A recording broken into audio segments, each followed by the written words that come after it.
You are watching Atmosphere, and for this video we will be talking about how you can study architecture in UK and how you can work as an architect in UK. For this video we have special guest Imran, who studies in Portsmouth University UK. He also runs a YouTube channel called ArcD with Imran. So please check out his channel, and we will be talking about everything that is related to studying or either working in UK. So watch this video till the end. Coming back to the video, hi Imran. Hello. First question from you is that a little bit introduction about yourself. Okay, hi guys. My name's Imran. I have a YouTube channel called Arched with Imran, and I'm based in the UK. So a lot of my content is tailored towards people in the UK, but it's quite international content. And I do software tutorials, advice, my submission walkthroughs, just to kind of give people an understanding of what architecture students in the UK go through, but also how to use specific softwares and present your work the best you can. So Imran have a really good YouTube channel, so link will be given in the description. You can definitely check his work. He do amazing videos related to softwares, so that will be a really good YouTube channel to go through. So the first question from you, Imran, is that how is your online semester is going in UK? So does pandemic affect you in a while? Okay, so as of last week, I've officially finished. So I submitted my last coursework. It's okay. There are certain benefits and certain negatives I've noticed. Certain things like it's really great for sharing your work, because say you're doing something software-wise, you can just screen share. But then there are negatives, as in you don't get that face-to-face. There is something really natural and authentic about being in a studio environment, and missing that is quite hard. But hopefully everything should be back by next year. And but yeah, it was challenging at times, but it's a good situation to go through because it makes you more adaptable to change.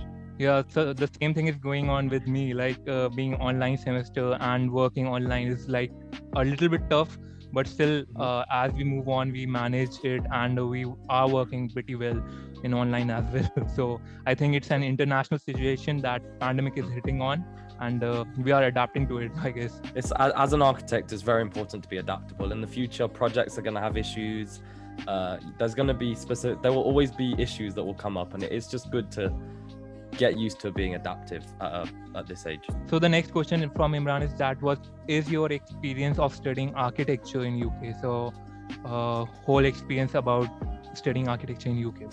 I mean, overall, the experience has been really great. A lot of our lecturers are very knowledgeable, and a lot of them do have industry experience. So for my university, architecture is quite a well-funded course. So in first year, we used to have trip. Obviously, it didn't happen this year, but first year we got a trip to Rome.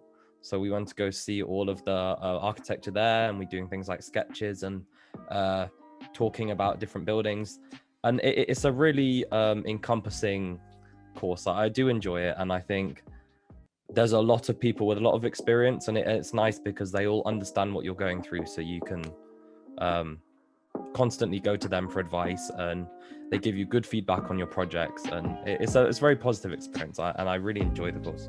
The next question is basically about the structure that is followed in UK. So when we talk about Indian architecture education system, the set that is required, the year that we go through is totally different from UK. So I would like from Imran that he should explain the whole structure that is followed up in UK for studying architecture. So what is the year involved and how you proceed for your architecture education? Okay, so it's roughly 7 years, but because it's split into parts, you can have as much time between those parts as you want. So it could take as long as you want, but it's split into bachelor's, a master's, and then a final exam. So it's part 1, part 2, and part 3.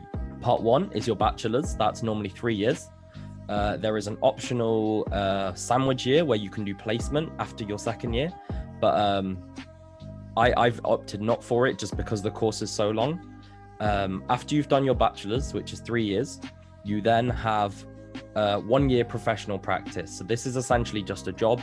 You work in a firm and you are paid most of the time. The pay may not be amazing, but it's a necessary step. And then when you finish that year 1 practice, you then do your master's. So your master's is 2 years. Again, you could go to the same university or a different one. And once you've done that, you do another year in industry as a master's student. And then finally, you have one more year, which is your part 3. And you also have a final exam as part of that. And if you pass all of that, you're added to the Architects Registration Board, ARB, in the UK, which is basically recognized by all companies. So say every architect working in the UK currently is on that registration, and it basically means that you're able to practice architecture. Now, one thing I have to note, the year in industry can be done both after your masters. So you can do your bachelor's, masters, and then your 2 years, but it's more beneficial to do it one and then the other because you gain a lot of really important skills in that environment. So that is the basic structure, and you can do it in the fastest way to do it 7 years. For Indian education system, it's like same. You have to appear for 5 years of bachelor's, and then like if you want to continue, you can continue your education by doing masters in some university. So this is how it works. So there's total 7 years involved for a complete architect student. So like there will be 5 years of bachelor, 2 years of masters, and within this 5 year of bachelor, you have a 1 semester which is involved for your internship. So overall, it's kind of same. Like you have 7 years in India and you have 7 years in UK. Imran, can you tell me one more thing, that if a Indian student want to get registration in the license of UK as an architect, so what he or she can do for it? Okay, so as mentioned, architecture in the UK is split into part 1, part 2, and part 3. So the way it works, if you're, say, an Indian student and you've done a bachelor's and master's, what work you've done is compared to part 1 and part 2, and they will assess it like they will in part 1 and part 2. And then if you want to study in the UK, you have to do part 3. So part 3, you have to do, it's 1 year, you have to do your part 3 if you're an international student. But your part 1 and part 2 is essentially just marked along the same criteria, and they compare the work you've done. You'll need a portfolio, and they'll base whatever you've done on how it is in the UK. And if they think it fits well, which a lot of it does, because architecture is taught the same in a lot of places, it should be fine. And then you do your part 3, your final exam, and you can be an architect in the UK. So for a foreign student, you need all these things to be like, you have to do your masters, I think. So Yep. in masters, you have to graduate from a UK university to be applicable to get registered in architecture license of UK. The next question from you is that what all subjects are there in your college, and like what are they teaching you in college? So I think it's quite same, but like, can you mention those subjects? Okay, so I have communication, design, history of architecture, technology, and then there are optional extras where you're given 4 options. So I chose thematic design as my extra this year. Design is what you think it is. It's your briefs, interpreting the brief, creating a design to fit. Communication is how well you can think of communication as presenting to a client. So it's diagramming, presentation, posters, that kind of thing, to how well you can then convey your design through communication means. Technology is obviously all the technical side. It kind of dips into engineering. So you look at joint technologies, cladding systems, environmental strategies, insulation, all of the kind of technological aspects, junctions, steels, foundations, all of the things that make a building what it is, because it's necessary for an architect to know a lot of skills. And then you also have history of architecture. First year, we looked at history as in the different eras, classical, and how architecture has evolved over time. And then this year in history of architecture, we did modern architecture. So modern and contemporary, how architecture has evolved recently. And then I'm unsure what we'll do in history next year. And then for my thematic design, it was an optional extra, and I actually chose architecture through film. So for my submission, I created a 3-minute short film using different camera angles, using materiality, using everything I learned in those lectures, and applying it to film and seeing how architecture is presented through media. When we are talking about foreign student, if they want to learn in a UK university. So what are the procedure of getting in these universities in UK? So if a foreigner student is coming to university, what are the exams, or maybe what are the procedure that they have to go? So can you explain that? It should actually be very, very similar to the same as the UK student. So you'll need to come with a portfolio, you'll have an interview, and they'll look at your grades. Some universities, if you're international, won't do an interview, or they may do one online instead. And it's the same really as a UK applicant. They look at your work, they look at your how passionate you are, they look at your existing abilities, and the one thing is you will have to come as an international student. So if you're a UK student, the tuition fee is capped at 9,000 something, whereas if you're an international student, there's no cap. So at my university, if you want to become an international student, I believe it's roughly £14,000 a year to study, whereas for a UK student, it's 9,000, but that's because it's capped by the government, not by the university. And what about of the student who don't have any experience in architecture and they are just entering the college? So like they don't have a portfolio, they don't have anything to show. So when they are joining architecture, what is the procedure for them? Sorry, so when I say portfolio, I had to do one myself as well when applying for architecture. Because you're not doing architecture, they don't expect in your portfolio to show architectural things. If you've done any drawings, whatever, it's great. But I've actually been advised not to put in too many attempts at architectural drawings if you're not studying architecture yet. This is because you're going there to learn to study architecture, so they don't expect you to know. So to be honest, your portfolio is more showing creative skills, things that you have good composition.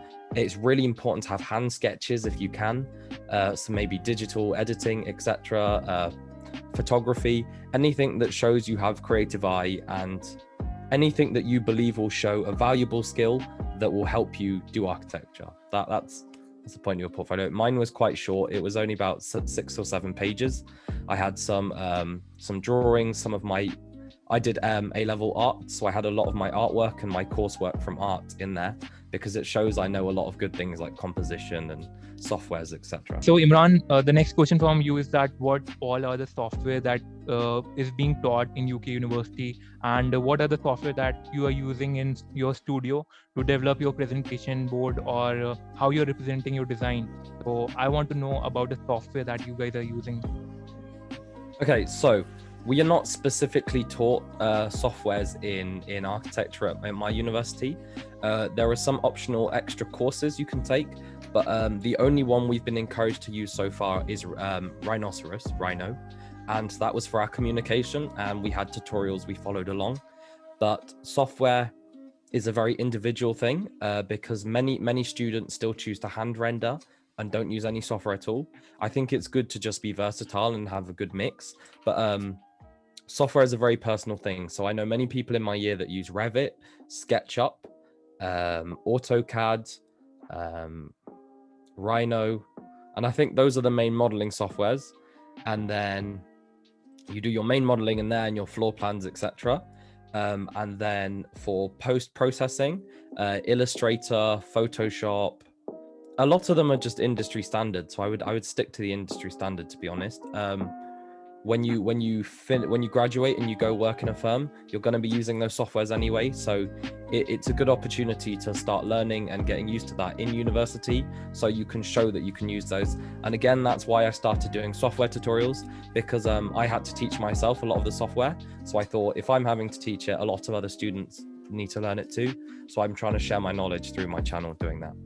So the next question is that, like, if a person is graduating in UK and they are entering the architecture field, and they are joining architecture firms, or maybe opening their firms, so what are the expected salary and what are the income that can generate after graduating? So can you give a rough idea? So again, architecture is one of those ones where you build your salary over time. The more experience you have, the more work, the more you get paid, essentially. And architects tend to work and don't really tend to retire.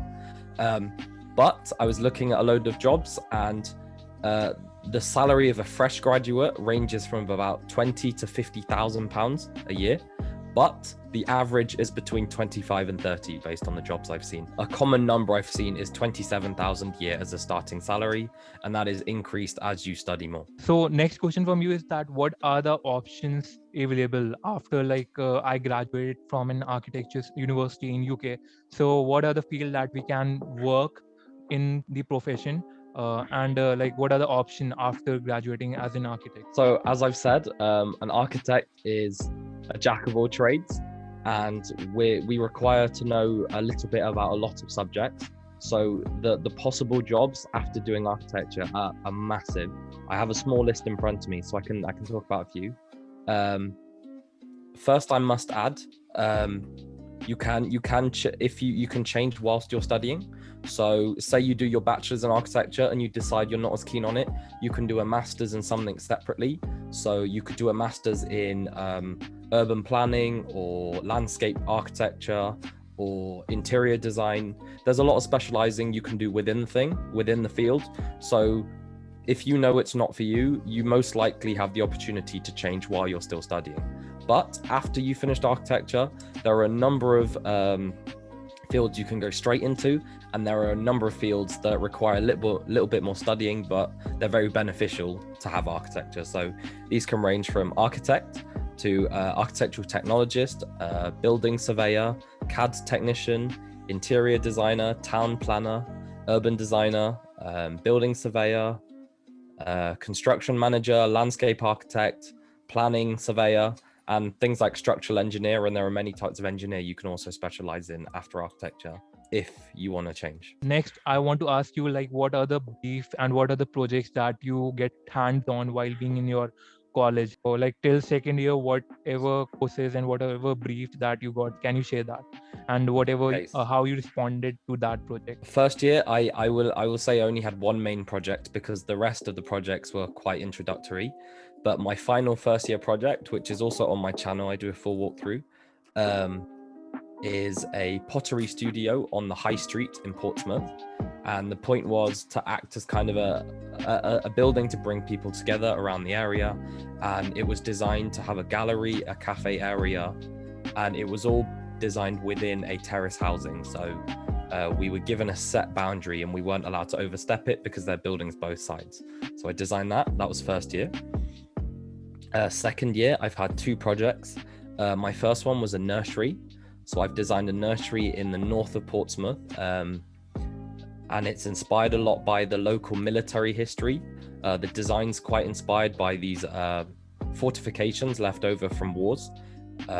Also, the materiality and the technology are all designed in a way to be the most efficient for people to flow around it. I designed that specifically to receive as much south-facing sun. And I tried to implement a number of passive technologies that would benefit the users. And then my project I've recently just finished is an ecology centre in the heart of Portsmouth. I put it right in the centre. That was my choice of site. And the intention with that is it brings people together. There's a classroom, a lecture hall, a library, and the point is it's to educate the public. And I've placed it in a specific place to that a lot of people travel down. So it's near the university buildings, but a lot of public also walk. And the intention was that by putting it there, it would draw people off the main path and just encourage them to interact more. And again, I have a complete walkthrough on my channel if people are interested in seeing that. Imran, thank you a lot for sharing a lot about UK and how things work in UK university and how students are working there. So after watching this video, I think that we will be more clear what is the difference between UK architecture system and Indian education system related to architecture. Imran, up to you. Do you want to say anything to our viewers, whoever studying in India and are appearing for architecture colleges and they are in architecture field? So anything that you want to say? I think that isn't much. I think it's important to be versatile. Always strive to be the best and better at whatever you do. Always try to improve and just keep working hard. That's the main thing of architecture.